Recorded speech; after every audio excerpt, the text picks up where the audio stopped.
Hi everyone, it's Margaret here with 60 and Me. This is going to be a controversial conversation. It's on a topic that I'm going to take in a completely different direction from where we normally take it, and hopefully it will be productive and helpful. The word gratitude. The word gratitude is now kind of become a very common word for self-help. You know, when you've got something going on in your life that's challenging, that you should feel gratitude, that create a gratitude attitude, and that will bring you through it. And it's become a trend. I mean, there's gratitude workshops, gratitude books, and and mantras that you can use in order to bring gratitude into your life. And even I have spoken about it. I've talked about how when I get up in the morning, the first thing I do, and I still do this, is get up and say I'm grateful for my family, and I sort of call them out by name. And it's, for me, it's a ritual that helps me ground myself for the day. But the more I thought about it, it was based on a short conversation that I heard on TikTok yesterday by someone who had experience with a woman who was dying. And this woman was a Southern woman who, was very kind and considerate. And she, sat down with her. The woman telling the story was a minister. And she said that she sat down with her and she goes, "How are you doing?" And the woman said, "I'm fine. I've got so much to be grateful for, my family, and I have an attitude of gratitude." And the minister, Joe, said, it's a woman, Joe, said, "Okay, that's for your family, but they're not here right now. How are you feeling? How are you doing?" And the woman turned around and said, this is really, she had very bad cancer and was, going into hospice. She has, this really stinks.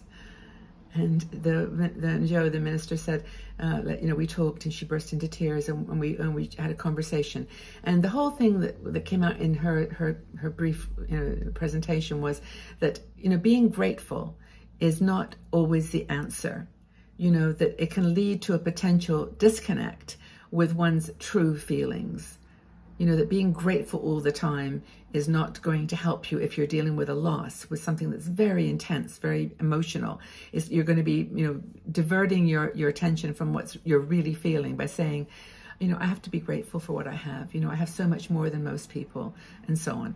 So there's a societal expectation that gratitude is, kind of somehow the cure all life's problems solution, when in fact it really isn't. And it's okay to not feel grateful sometimes. Yes, I mean, of course, we can feel grateful while we don't feel grateful. That these things can run side by side. I mean, you can say to yourself, I am very grateful for the fact that I have, a home, or I have the money to be able to get some medical treatment, or that I have, whatever. I have friends that are helping me through this loss, or, you can list all the different circumstances. But gratitude itself is not the answer. You don't have to feel grateful if you're sad, if you're feeling like life stinks, that something horrible has happened. And how are you supposed to feel grateful about that? The reality of life's challenges is just not accepted when you look to being grateful for every single thing that happens in your life. There's this like a forced feeling of, I can get over it because it's, I should be grateful for my life and not dealing with this loss in a way that really helps me to deal with it. And she said that, the real world is all about what we face every day on the news and in our lives. It's our own personal situation, whether we're alone and by ourselves and feeling sad, whether we have a money issue or a health concern, whether it's just simply reading the news. I mean, this is a very, very difficult time for world events. I mean, people are just, in my opinion, acting just very, very strangely. And, there's a lot of, in my opinion, personally, things that I would like to see changed. Climate change is another one that makes a lot of people afraid as they see the results of the weather changes in their country, in their world. And also things like family estrangement, going through a difficult time with not connecting with family or children. And authenticity over forced positivity is what Joe was talking about. And I think that we don't accept our negative feelings if we actually don't, let them out. Now, my light just went off because I think my computer just went funny. I just have to see if I can get it back on again. But I'll keep talking. So the bottom line here is that, in my opinion, we have to be honest with ourselves, and we have to actually, accept that negative feelings are going to affect us, and that we're going to have to be, there's my light again, and that we're going to be able to, work them through and not hide them behind this kind of I'm grateful. I can't feel sad. I can't feel negative. Life is bliss. And when it's not. So we've got to find a balance, right? And encouraging a balanced approach, I think, is the secret here. There's some ways actually that I think we can respond to people that say, when you're going through a loss, they say, well, you've got so much to be grateful for. Things like, starting off by simply saying, I know there are positives in my life, but right now I need some space, to process what's going on with this divorce or with this situation with my children, or I just need some space to get to the heart of the things that are, really not going well. And I'm grateful, of course, for the positive things in my life, but there are also things that I'm not grateful for. Let that be one of the responses. Another one, that maybe you need some help, some support, to say, it's true. There are many things that I could be, grateful for right now, but I'm having a hard time. I'm having a hard time because that doesn't counterbalance, the fact that I need some help. I need some support. And what makes me, just as an aside note, very, very happy sometimes is that 60andMe sisters will sometimes come onto our Facebook group or our Patreon group, and they'll say just this. Yeah, I've got so much to be grateful for, but right now I don't feel good. I feel like I need some support. Can you give me some love? Can you give me some, just knowing you're there makes all the difference. And I think that that's one way to deal with that comment when people say, well, you've got a lot to be grateful for. Be cheerful, get that attitude, gratitude thing going. And it's not like that at all. Another thing that you can say to people, which I think is really, really powerful, is, I totally appreciate your perspective, and I'm very grateful for all the good things in my life. But right now I'm struggling. I'm broken. I'm not feeling grateful for this feeling of being broken. I'm not feeling grateful for how hurt I am, or how tragic the situation is. And it doesn't have to be something personal. It could just be your sensitivity as a very empathic person dealing with what's going on in the world.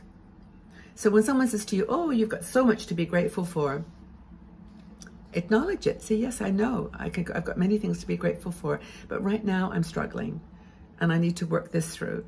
And I'm struggling with this specific, whatever it is, my divorce, my separation from my kids, the world situation, the fact that I don't have enough money to get me through my life, the things, things are financially falling apart.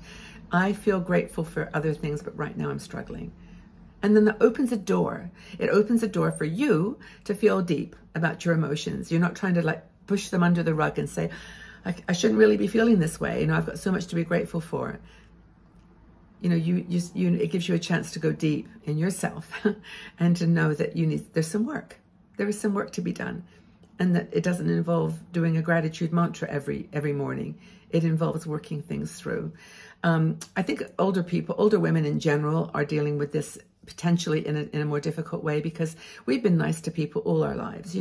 We've been kind, we've been gentle, we've been understanding, and we've actually said these words to our grandchildren, to our children.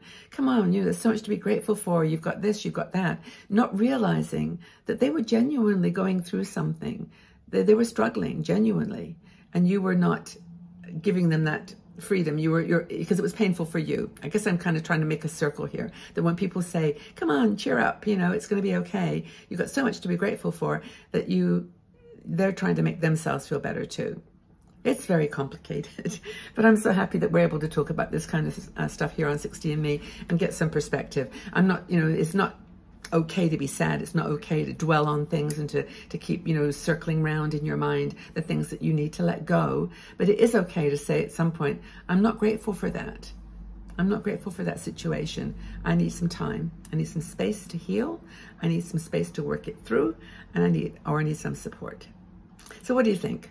Have you gone through something like this where you've sort of been annoyed or just, had challenges when people say be grateful and you're not feeling so hot, you're not feeling so good, you're feeling like life is treating you a little badly, or that your life is unfolding in a way that you weren't not ready for, or that you're not able to deal with right now? It's okay. We're here to take a stand by your side. If you need some help, do a shout out. We're here for you. There are so many women that are going to reply to this, hopefully with their own circumstances. Don't have to be too personal, but you can help each other. If you see someone's falling down a bit, lift them up, okay? We are here to lift each other up. Take good care, everybody. Know that I love you. I care about you. I'm grateful for you, but I'm also respectful that there may be something you're working through. And I want you to be authentic, not just honest about, and honest, not just grateful. I want you to be honest and authentic. Okay. Take care, everybody. Stay safe and strong.